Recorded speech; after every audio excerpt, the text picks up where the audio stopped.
हाय, मैं हूँ संजय और मैं सिर्फ एक बात बोलना चाहूँगा कि वीडियो को ध्यान से सुनना यार, और अच्छी लगे तो शेयर जरूर करना। हमारे देश में लड़का और लड़की में अगर फर्क देखा जाए तो लड़की अगर घर से बाहर निकलती है तो उसके माँ बाप हमेशा उसे ये कह के घर से बाहर भेजते हैं कि बेटी संभल के जाना और घर की इज्जत खराब मत होने देना। क्या किसी माँ बाप ने अपने लड़के से या किसी घर वालों ने अपने लड़के से भी कहा है जब लड़का घर से बाहर गया हो कि बेटा संभल के जाना और किसी के घर की इज्जत खराब मत करना?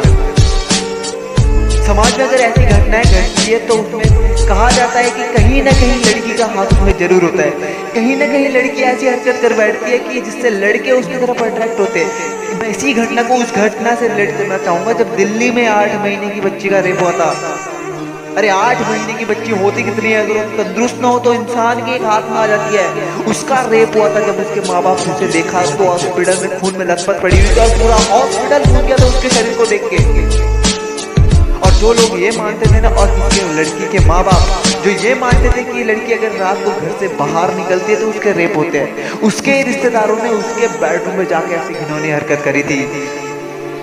अब वो लड़की जिसने दुनिया देखी भी नहीं है, जो दुनिया में आई तक नहीं है कि दुनिया होती क्या है, उसका क्या कसूर रहेगा? मुझे समझ नहीं आता है कि स्लोगन लेके लोग खुश हो जाते हैं कि बेटी बचाओ बेटी पढ़ाओ।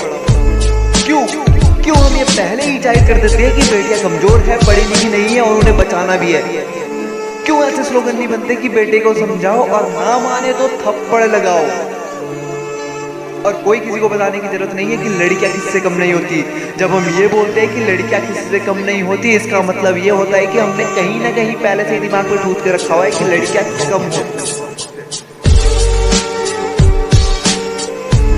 आजकल समाज में देखा जाए तो कुछ लोग ऐसे होते हैं कि वो अपनी जिंदगी से खुद खिलवाड़ करते हैं, और मैं मानता हूँ कि जो लोग ऐसे होते हैं कि अपनी जिंदगी से खुद खिलवाड़ खेलते हैं वो उन लोगों से कहीं गुना ज्यादा अच्छे हैं जो लोग दूसरों की जिंदगी से खिलवाड़ खेलते हैं।